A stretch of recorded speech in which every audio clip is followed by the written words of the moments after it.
je travaille à l'unité d'écologie systématique et évolution maintenant à Gif-sur-Yvette sur le plateau des Saclay, dans une équipe qu'on anime ensemble avec d'autres collègues qui s'intitule Diversité, écologie, évolution des micro-organismes et qui résume fort nos intérêts de recherche.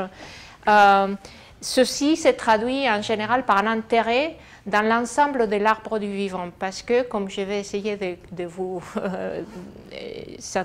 communiquer, la plus grande partie de la biodiversité sur Terre, elle est microbienne. Simplement, elle échappe à notre observation directe. Il faut aller un peu plus loin. Et donc, nous nous intéressons à l'origine de la vie, à son évolution précoce et aux grandes diversifications du vivant. Dans tout cela, il y a de l'ordre et il y a du chaos, mais on va utiliser différents termes pour faire référence. Je ne peux pas parler en biologie de l'ordre du chaos sans évoquer l'ouvrage de Jacques Monod, Le hasard et la nécessité, publié au début des années 1970. Où il pose déjà, c'est plus qu'un problème, non, un constat, le hasard et la nécessité se parlent, interagissent pour, en fait, dans la base des processus qui interviennent dans la biologie, que ce soit des processus moléculaires, que ce soit des processus évolutifs. Et on va, ce n'est pas le hasard des physiciens, c'est plus un hasard qu'on assimile à la chance. Donc là, j'ai écrit différents termes qu'on utilise en biologie pour faire référence justement à ces aspects qui se relient au chaos. On va parler de hasard, mais c'est le hasard de la biologie, la chance, la stochasticité, des phénomènes aléatoires, des phénomènes probabilistes. On va parler aussi de contingence, d'histoire. Donc on dit souvent l'histoire se répète, pas tellement en fait. Et il y a des événements historiques qui ne se produisent qu'une fois. Et dans ça, il y a peut-être un peu de hasard, des circonstances particulières qui font que quelque chose ne se produit qu'une fois. Est-ce le cas de la vie? C'est une question qu'on va laisser peut-être ouverte. Du côté de l'ordre, on va parler des nécessités, c'est le mot qui a choisi Jacques Monod dans son ouvrage. On va parler des déterminismes, des processus déterministes, on va parler des reproductibilités, même si, comme on va peut-être le voir à travers quelques exemples, la reproductibilité en biologie est souvent probabiliste. Donc on parle des tendances qui sont peut-être toujours les mêmes, et c'est le côté reproductible, mais avec une variation aléatoire sous-jacente. Donc ça, c'est pour introduire un peu l'usage des termes qui se relient au chaos et à l'ordre en biologie, qu'on utilise de manière très fréquente, de manière un peu indistante. Et ces phénomènes ou ces processus de type chaotique ou de type très ordonné, plus déterministe, on va les retrouver en interaction à différentes échelles. On va les retrouver que ce soit à l'échelle de la biologie moléculaire de la cellule, donc les processus moléculaires qui sont à la base du fonctionnement cellulaire, donc de nous-mêmes, que ce soit à l'échelle de l'histoire de la vie sur Terre, de l'histoire biologique, que ce soit au niveau des mécanismes d'évolution. Et c'est là que je vais commencer à évoquer ces deux constituants finalement qui dialoguent. L'évolution, c'est quoi en biologie? On ne peut pas parler d'évolution sans parler de Charles Darwin, qui, dans son ouvrage très connu, L'origine des espèces par des moyens naturels, en 1859, propose un mécanisme très puissant pour expliquer comment les espèces se transforment avec le temps. Et c'est la première fois qu'on voit se dessiner ce qu'on va appeler un arbre phylogénétique, c'est une espèce de généalogie qui va imager cette transformation et cette divergence entre espèces. Les espèces vont pouvoir diverger pour en faire des nouvelles avec le temps. Et tout ça a un mécanisme sous-jacent qu'il va proposer. Et dans son idée des transformations des espèces, Charles Darwin, à une époque qui est très précoce, va vraiment très loin parce que en 1871, il adresse dans une lettre à Joseph Hooker, son ami, une idée qui aujourd'hui nous semble peut-être parfois même émotive.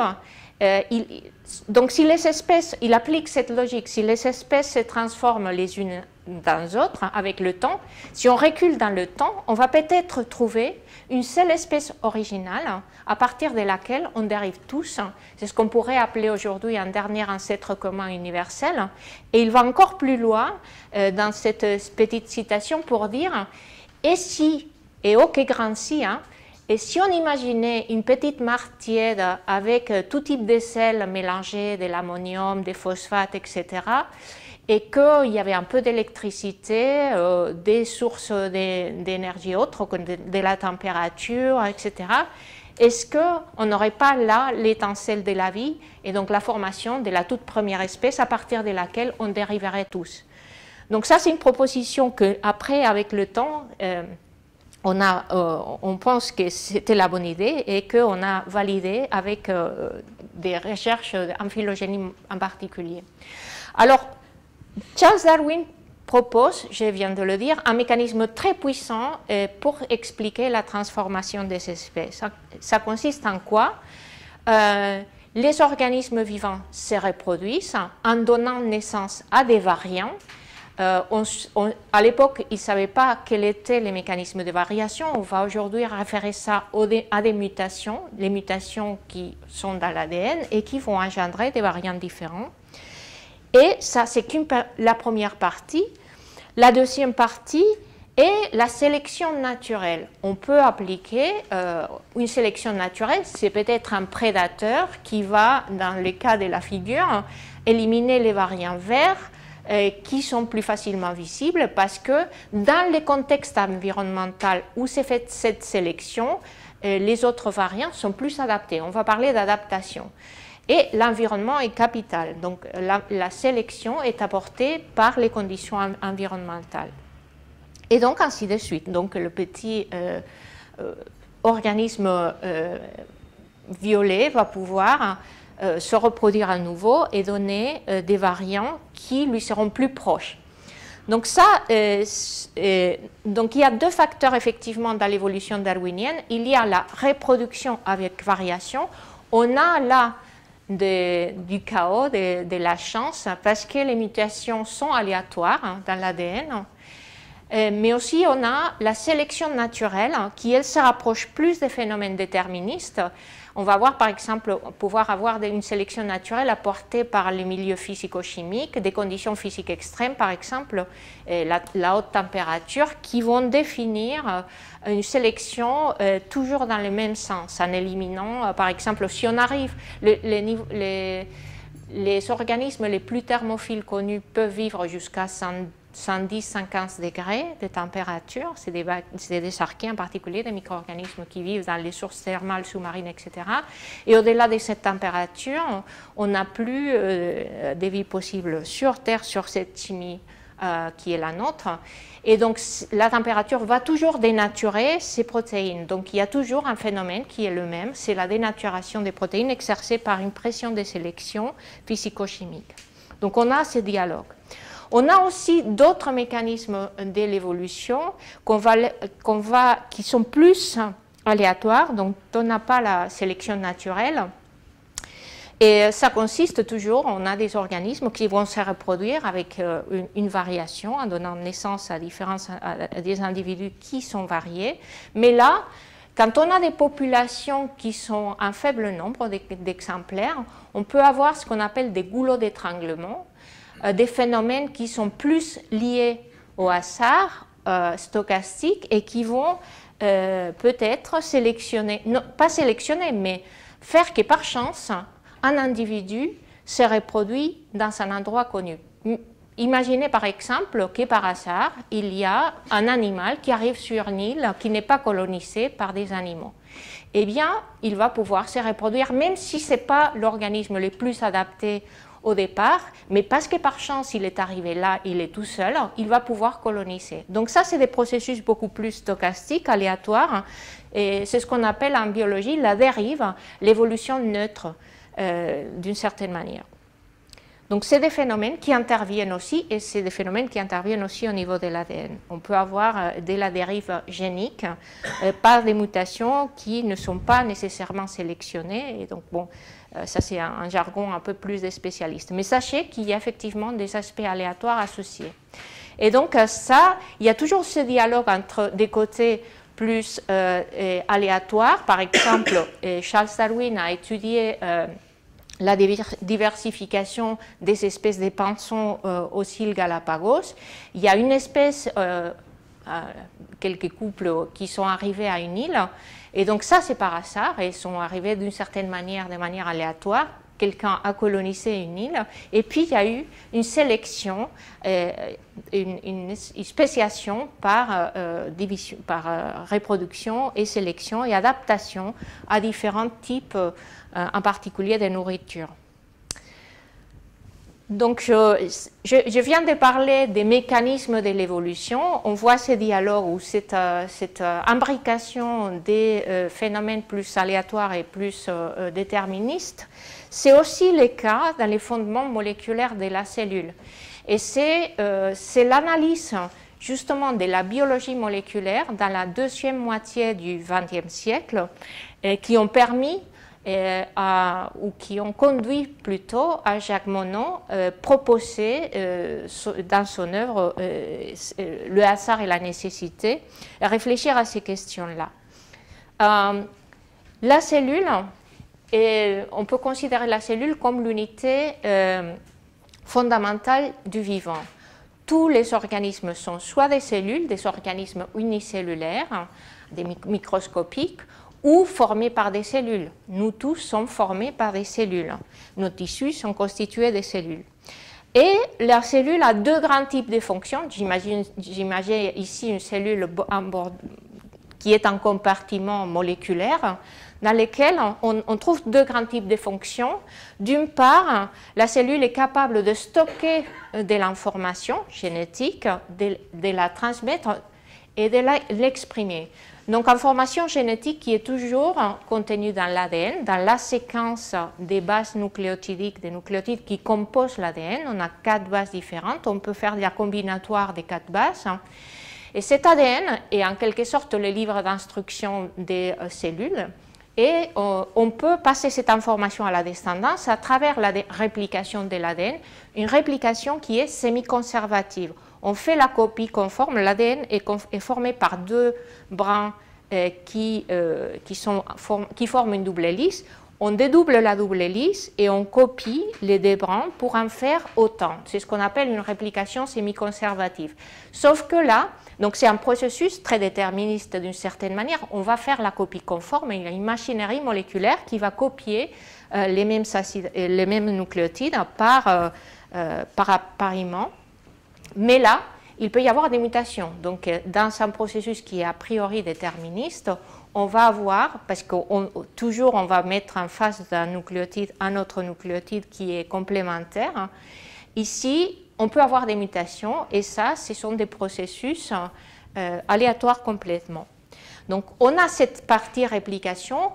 L'information qui est codée dans l'ADN, on a des gènes dans l'ADN qui vont coder pour des protéines ou pour des ARN, par ailleurs, s'exprime et s'exprime à travers ce qu'on appelle la transcription, c'est le passage d'un gène vers un ARN messager qui va faire la liaison avec les protéines. Et cet ARN messager va, à travers la traduction, fabriquer une protéine. Et la traduction, donc la lecture de ces messages portés dans un ARN messager, qui transmet le message entre le gène et la protéine, c'est fait dans une machinerie moléculaire qui est appelée le ribosome, qui est une machinerie complexe, extrêmement conservée dans l'ensemble du vivant. Donc c'est probablement la partie la plus conservée de l'ensemble des organismes vivants. Entre une bactérie et mon ribosome, il y a c'est pas pratiquement le même, mais c'est très conservé. Et ce ribosome va faire la synthèse des protéines qu'elles vont faire soit des structures, soit des fonctions, des catalyses dans la cellule. Donc je viens de parler d'un processus, donc on a l'ADN, les ARN messagers, les protéines. Donc c'est un processus qui est très bien étudié et qui constitue ce qu'on appelle les dogmes de la biologie moléculaire. On a découvert que ces fonctionnements étaient à la base de toutes les cellules des bactéries aux cellules humaines, des plantes, etc. Ce processus est très bien déterminé. Et ça, et c'est un processus qui implique énormément de composantes. Donc, Jacques Monod, dans sa partie, il était frappé par cette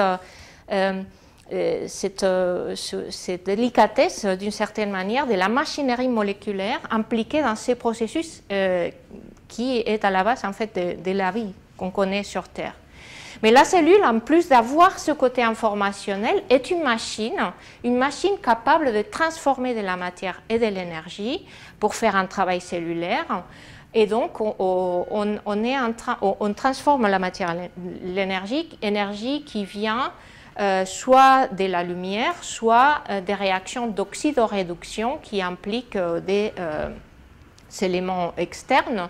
Nous, par exemple, nous faisons la respiration de la matière organique avec de l'oxygène. Il y a d'autres organismes qui utilisent d'autres éléments pour faire des réactions d'oxydoréduction.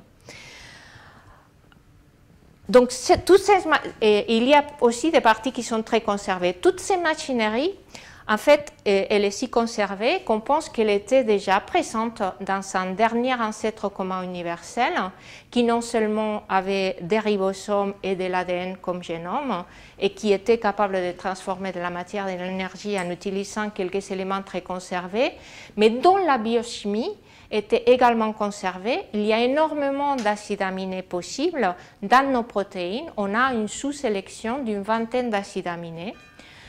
C'est pareil pour les bases qui composent l'ADN ou l'ARN. On a beaucoup de bases azotées possibles. Il n'y en a que 4 types qui ont été sélectionnés par la biologie.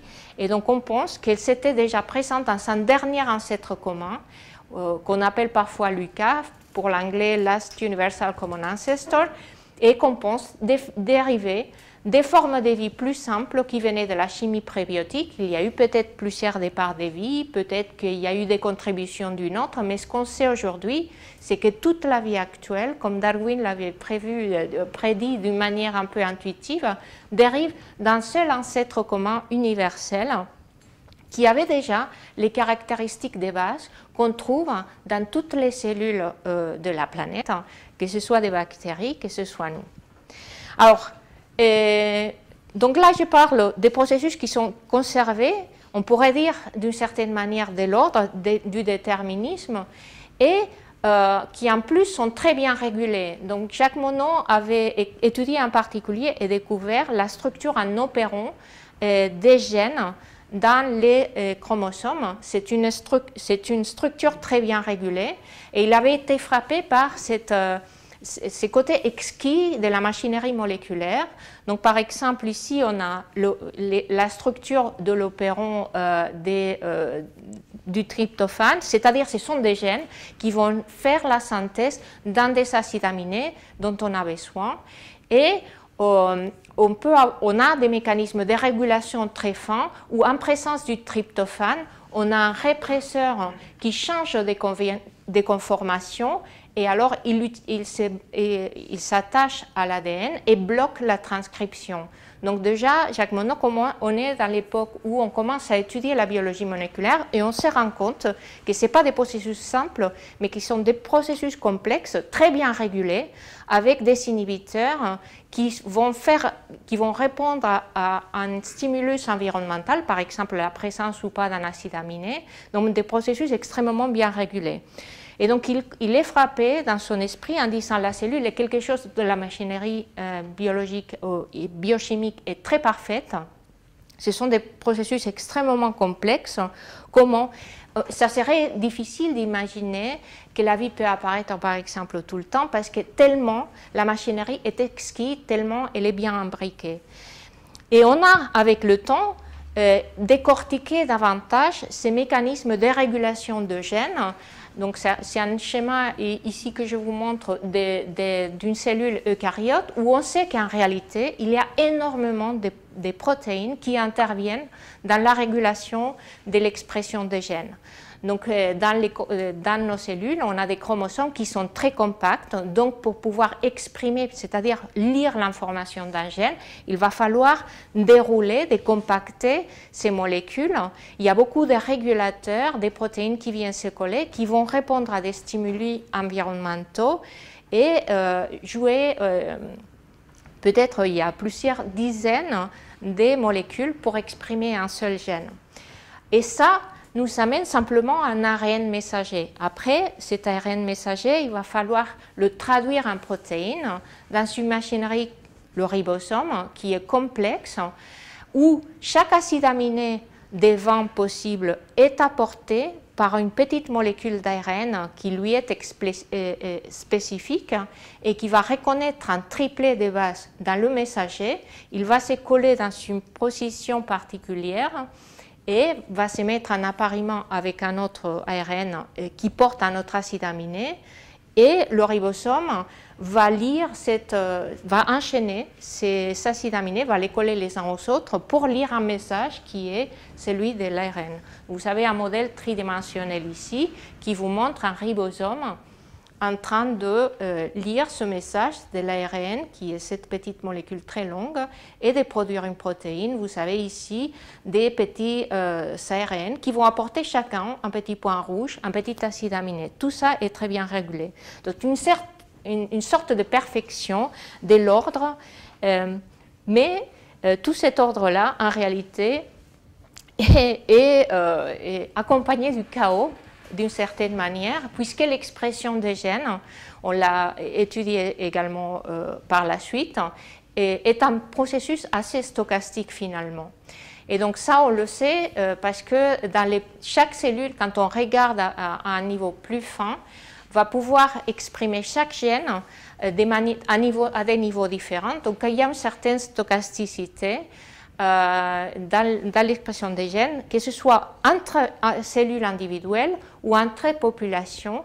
Et ça, c'est quelque chose de vérifiable. Donc, ce sont des processus statistiques. C'est ce qui essaye d'illustrer cette figure qui est très petite, donc ce n'est pas la peine de le lire. Mais c'est effectivement, quand on descend au niveau moléculaire, il y a beaucoup de ces incertitudes et des variations. Et finalement, je vais parler de ce dialogue, de cette dialectique parfois entre ordre et chaos dans l'histoire évolutive du vivant. Alors, l'histoire évolutive du vivant, pour l'étudier, il faut partir de l'étude de la biodiversité telle qu'on la connaît aujourd'hui.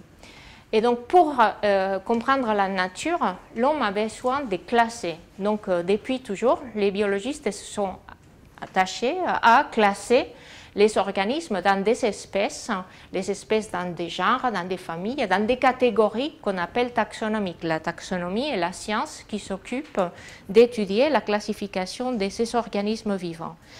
Alors, typiquement, l'homme, depuis toujours, a été frappé par la diversité des animaux et des plantes qui composent les différents écosystèmes et on les a classés en espèces.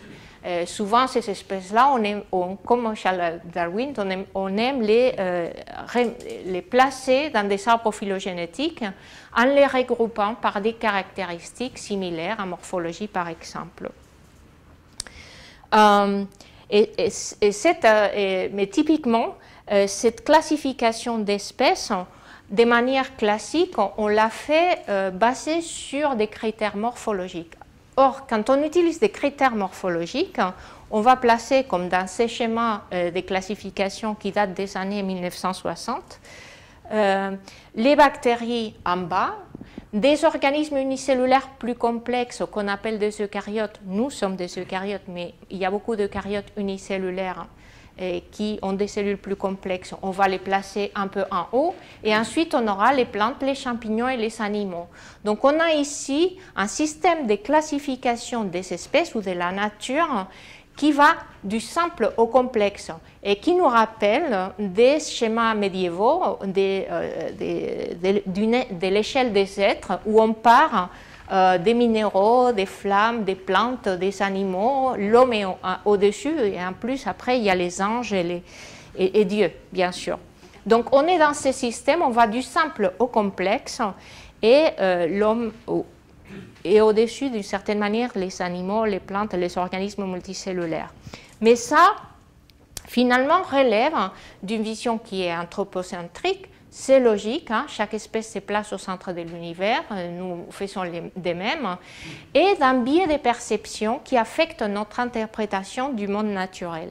Et en fait, là, je vais insister sur l'existence des fausses idées en fait, en évolution, cette idée que simple veut dire nécessairement primitif, que l'évolution va nécessairement dans le sens de la complexité. On va voir que parfois oui, mais parfois pas du tout.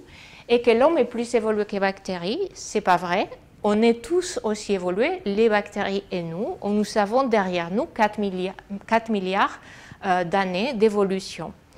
Mais c'est difficile à le comprendre. Alors, je vais essayer d'illustrer ça. Si je vous présente une série de portraits, nous, on est en Europe occidentale, vous allez peut-être reconnaître chaque individu, vous allez pouvoir le différencier.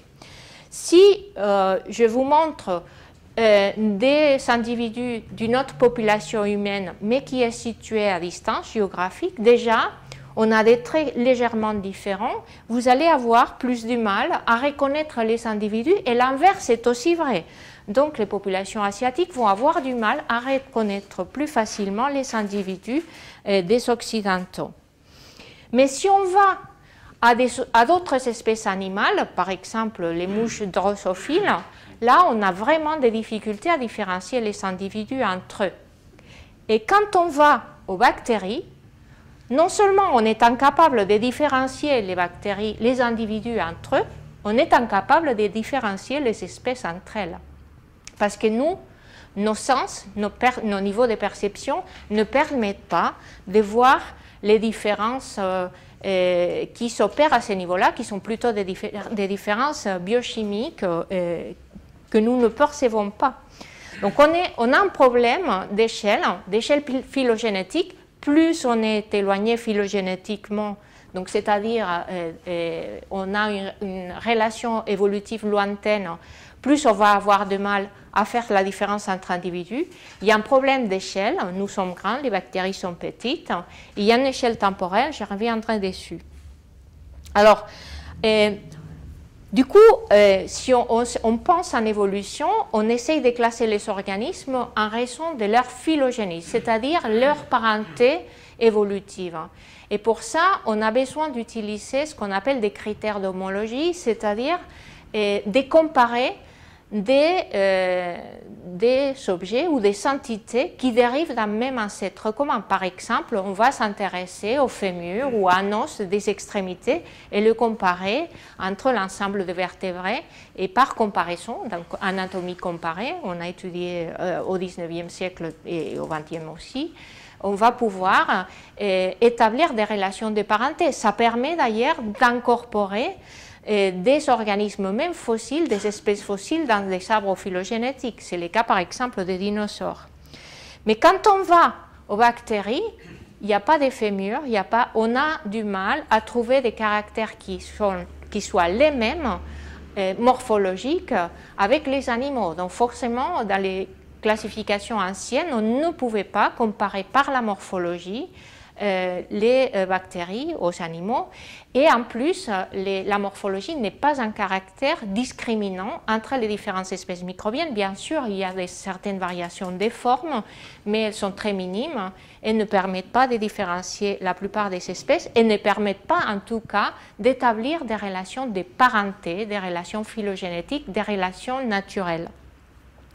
Donc il a fallu attendre les années 1960-70 pour pouvoir s'attaquer à ces problèmes qui est celui d'établir une classification naturelle pour l'ensemble des organismes vivants qui incorporent aussi les bactéries. Et ça a été la révolution moléculaire, la phylogénie moléculaire, si vous voulez, la généalogie moléculaire. On va utiliser non pas un fémur, mais on va utiliser une molécule ou des molécules, des gènes, la séquence de ces gènes-là, comme critère des comparaisons d'espèces.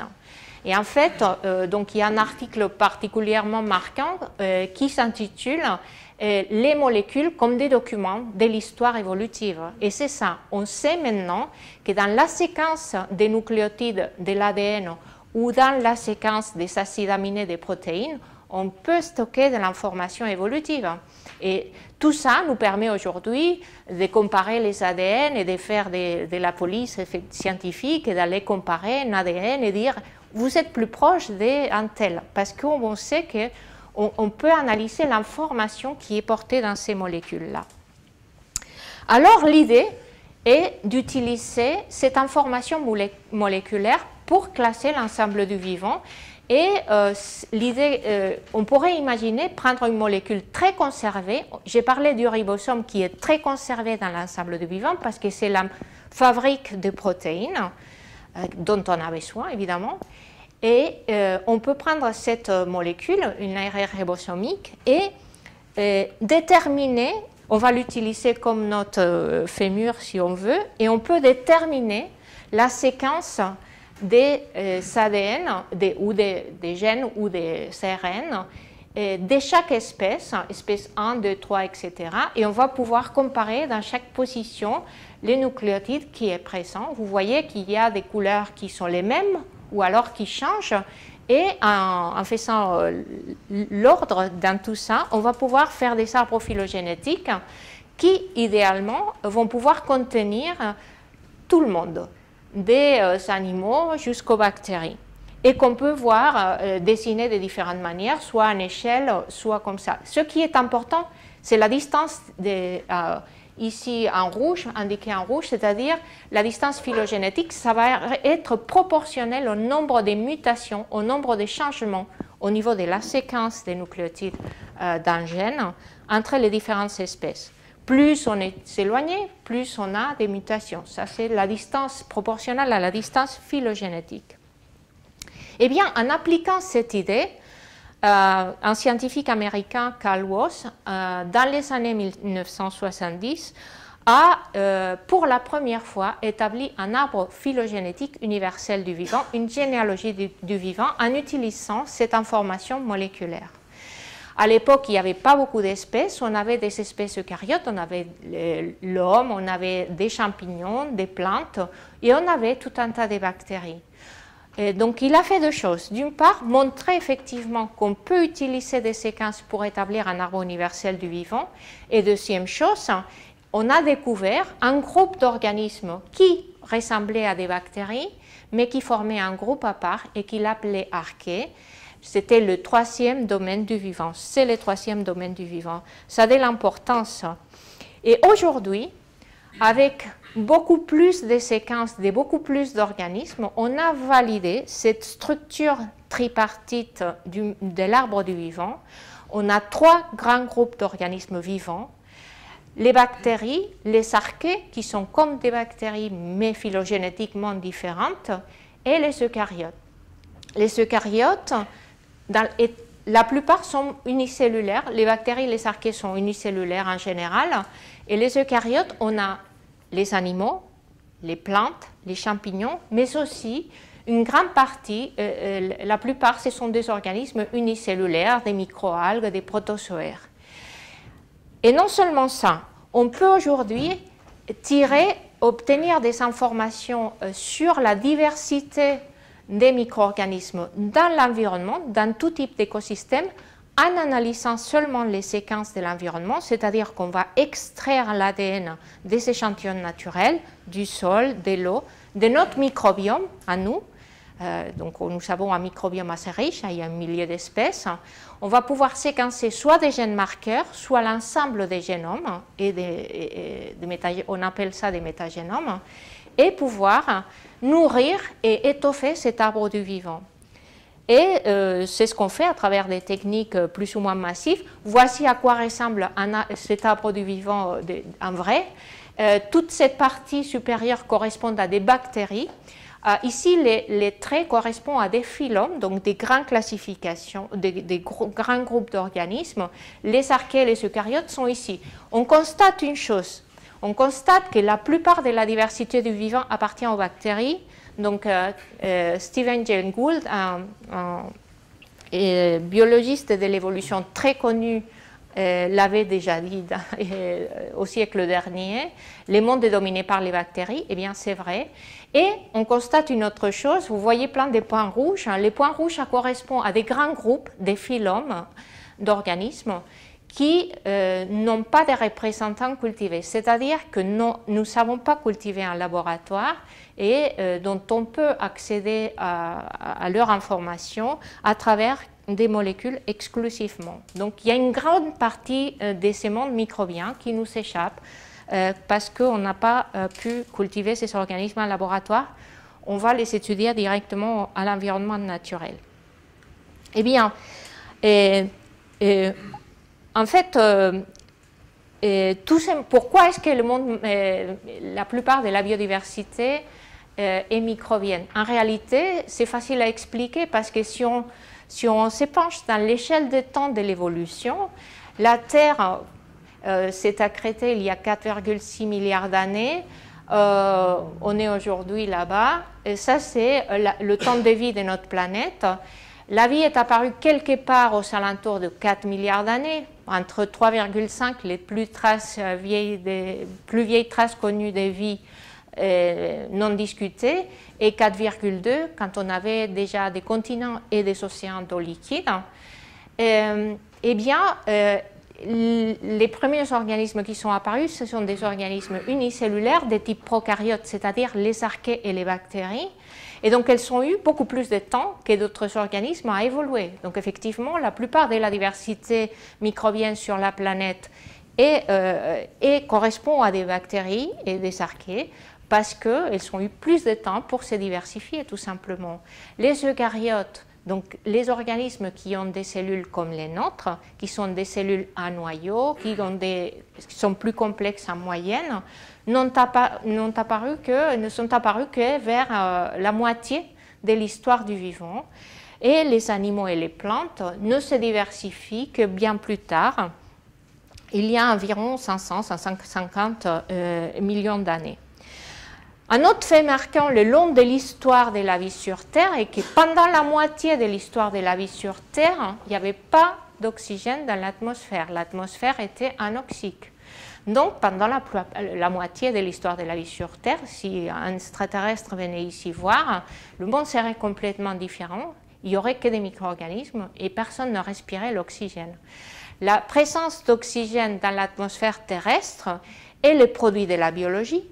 Ce sont des cyanobactéries, un type particulier de bactéries qui ont appris à casser, à lisser la molécule de l'eau pour en faire de l'oxygène comme produit de déchets et garder l'hydrogène pour faire de la matière organique. On parle des transitions évolutives majeures dans des sauts de complexité. J'ai mis les prokaryotes, les eucaryotes et plus les animaux et les plantes. C'est ce qu'on appelle des transitions évolutives majeures. Donc si on se place dans une échelle de complexité face au temps, on a la première grande transition évolutive, c'est l'origine de la vie. La deuxième, c'est l'origine de la cellule eucaryote. On ne sait pas si l'origine de la vie est unique ou pas, on peut se poser la question, mais on sait que l'origine de la cellule eucaryote est unique. C'est un événement historique unique, rare, contingent. Par contre, on sait qu'il y a eu plusieurs origines indépendantes de la multicellularité, celle des plantes, celle des animaux, celle des champignons et encore quelques autres. Donc vous voyez, vous savez, des schémas, les organismes prokaryotes sont relativement simples, les organismes eucaryotes sont très complexes avec un système d'endomembrane, un noyau qui contient le matériel génétique et des processus de régulation qui sont bien plus complexes que ceux de prokaryotes. Comment est-ce qu'on a procédé à cette transition évolutive? Eh bien, la symbiose a été très importante. Déjà, on sait que certains des organites des eucaryotes, notamment les mitochondries et les chloroplastes, dérivent des anciennes bactéries endosymbiontes. Donc, on fait des organismes plus complexes avec des organismes plus simples qui s'intègrent dans une cellule de manière évolutive le long du temps. Et on sait aujourd'hui que même les eucaryotes eux-mêmes dérivent d'une symbiose entre archées et bactéries. Donc, dans ce schéma que je vous présente ici, vous avez une échelle de temps à nouveau. Vous avez l'origine de la vie qui est quelque part ici, le dernier ancêtre commun universel, deux grands groupes d'organismes qui divergent, les archées et les bactéries, et à un moment donné, on a l'établissement d'une symbiose entre une archée et une ou plusieurs bactéries pour faire l'ancêtre des eucaryotes. C'est un phénomène rare, unique, c'est arrivé qu'une fois. On est dans de l'ordre, pas du déterminisme, mais plutôt de tout le contraire. Et il y a d'autres événements de symbiose par la suite. Par exemple, tous les organismes photosynthétiques eucaryotes, les plantes, les algues, dérivent d'un deuxième événement de symbiose, cette fois-ci avec des cyanobactéries qui sont les seuls organismes sur Terre chez lesquels a évolué la photosynthèse oxygénique dont la capacité à produire de l'oxygène et à oxygéner l'atmosphère. Donc les plantes aujourd'hui font la photosynthèse avec des anciennes cyanobactéries endosymbiontes. Donc on a des complexités qui s'enchaînent sur des organismes plus simples. Et ensuite on a l'émergence des diverses multicellularités complexes, celles des animaux, celles des plantes, à partir de l'explosion cambrienne. Alors, la question se pose, est-ce que la complexité augmente toujours? Est-il nécessaire? On a cette idée, si on pense à l'origine de la vie sur Terre, évidemment l'origine de la vie a des racines chimiques. Donc on pense qu'à partir des molécules simples, on a des assemblages de molécules de plus en plus complexes qui commencent à interagir dans un réseau d'interaction à partir duquel on forme les premières cellules. On ne sait pas très bien comment, mais à un moment donné, on passe d'une évolution qui est chimique. Il y a évidemment des processus de sélection qui vont sélectionner certains réseaux catalytiques parce qu'ils fonctionnent mieux, ils persistent mieux dans le temps, à une évolution qu'on va appeler biologique, darwinienne, où on a effectivement deux gènes qui mutent, qui introduisent de la variation et après une diversification. Donc on est tenté effectivement de dire, comme dans l'idée de la physique, on part des atomes très simples, l'hydrogène, et on va complexifier tout le reste, toute la table périodique, on peut avoir cette tendance ou cette question, est-ce que la complexité augmente toujours? On a cette impression. Effectivement, la complexité peut être regardée au niveau des individus, des espèces, mais aussi au niveau des interactions au sein d'un écosystème. Il y a plusieurs manières d'évaluer cette complexité. Donc globalement, effectivement, la complexité augmente, mais pas tout le temps. Et en fait, on se rend compte en biologie que beaucoup des processus évolutifs tendent au contraire à la réduction. Une manière d'estimer la complexité en biologie, c'est de compter le nombre de gènes. On va utiliser le nombre de gènes dans un génome comme approximation de la complexité. Et donc, effectivement, il y a un schéma ici en fonction de la taille des génomes. Les archées et les bactéries ont des petites tailles de génomes, ont peu de gènes, mais sont des génomes très compacts. Mais nous, les mammifères, on est là. Et vous voyez qu'il y a des cellules unicellulaires eucaryotes, donc il y a plein d'organismes, mais il y a beaucoup d'organismes unicellulaires qui ont des tailles génomiques qui dépassent celles des mammifères. Donc on a des amibes qui ont des génomes très grands. Alors ce n'est pas nécessairement un indicateur de complexité si on pense en termes de taille et de morphologie. Et on sait aussi que les organismes de vie libre ont beaucoup plus de gènes, mais les organismes parasites perdent des gènes simplement parce qu'ils ne les utilisent pas, et c'est pareil pour les organismes symbiontes. Et même dans les organismes de vie libre, on sait que beaucoup des processus évolutifs résultent dans la perte des gènes, simplement parce que parfois on commence à muter et s'il n'y a pas de forte pression de sélection, on finit par perdre des gènes. Et on pense, et en particulier dans le monde des bactéries, qu'on peut avoir des pulses, des moments d'acquisition massive des gènes par des phénomènes de transfert des gènes ou par des phénomènes parfois d'hybridation. Et ensuite, avec le temps, on perd des gènes. Donc c'est un phénomène qu'on observe en comparant les séquences des génomes des différents organismes. Donc on est plutôt, quand on regarde l'arbre de la vie, dans ce que Stephen Jay Gould, les biologistes de l'évolution que j'ai mentionné tout à l'heure, dans une situation d'éventail du vivant. En réalité, à partir d'un dernier ancêtre universel Lucas commun, on a une diversification d'organismes avec le temps.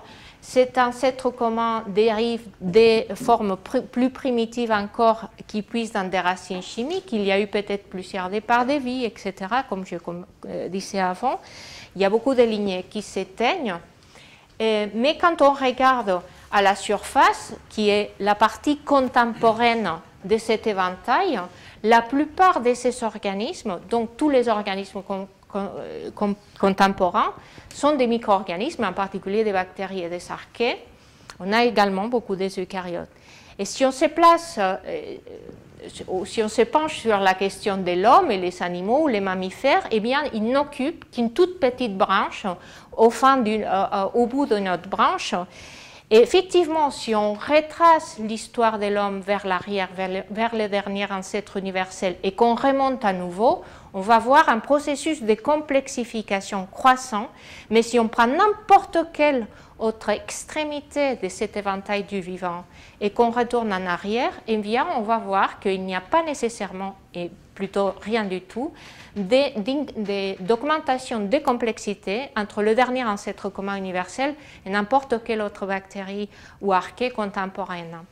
En fait, ces organismes-là sont... ça ne veut pas dire que ces organismes-là, que les bactéries n'ont pas évolué. Elles ont évolué aussi bien que nous. Simplement, elles sont adaptées à leur environnement, leurs gènes mutent, mais leurs formes et leurs capacités métaboliques sont conservées parce qu'elles sont sélectionnées. Voilà. Alors, autre chaos, et si on relançait à nouveau les dés de l'évolution? Stephen Jay Gould disait, si on relance les dés de l'évolution sur Terre, on aurait peut-être autre chose. Peut-être on n'aurait même pas la vie. Parce que qui nous dit que la vie, on ne sait pas si la vie est un phénomène rare et que ça ne s'est produit qu'une fois, ou s'il y a eu d'autres exemples. Pour le savoir, on pourrait avoir accès à deux sources d'informations. Soit on est capable de reproduire l'émergence de la vie dans un tube à essai, c'est ce qu'on peut essayer à partir d'une biologie de synthèse. On aurait, même si c'est une vie différente, mais on pourrait se dire, à partir de certaines conditions, on peut créer quelque chose, créer une certaine forme de vie. Ou alors, on va aller ailleurs, voir des exoplanètes, peut-être des types terrestres, où on s'attend à voir une chimie un peu similaire avec de l'eau liquide et une chimie organique importante. Et si on trouve la vie, eh bien, on aura un deuxième exemple. Et au moins, on saura que la vie n'est pas un phénomène rare, complètement au hasard. Et donc, ça me replace à nouveau dans ces débats le hasard ou la nécessité. Jacques Monod pensait que la vie était quelque chose de rare. Il était fasciné par cette merveille des complexités qui était la biologie moléculaire de la cellule. Et pour lui, c'était impensable que quelque chose de si complexe, de si imbriqué, puisse apparaître très facilement. Peut-être qu'il changerait d'avis aujourd'hui, mais je ne sais pas. Et on a à l'opposé Christian de Duve qui pensait au contraire qu'étant donné les mêmes conditions initiales dans une planète, eh bien que la vie va être partout. Ça, on ne le sait pas encore, peut-être qu'on le saura un jour. En tout cas, si jamais on trouve de la vie ailleurs. Je pense qu'il faut s'attendre plutôt à une vie simple, de type prokaryote, je ne sais pas, mais à des organismes en tout cas microscopiques, dans une chimie peut-être similaire à la nôtre, pas nécessairement la même, pas les mêmes 20 acides aminés, pas nécessairement de l'ADN, mais autre chose. Et certainement, il est peu probable qu'on trouve des hommes ou des choses qui ressemblent à nous, hein, dans cette vision un peu anthropocentrique du monde. Les eucaryotes, c'est quelque chose, ça s'est arrivé qu'une fois, cette complexité, et c'est les eucaryotes qui ont ouvert la porte à une complexité historique qui est la nôtre, avec des yeux, etc. Et encore moins des civilisations technologiques. Voilà pour ma vue, ma vision du chaos et de l'ordre dans l'évolution biologique et qu'est-ce qu'on peut espérer ailleurs, un gros point d'interrogation. Je vous remercie de votre attention.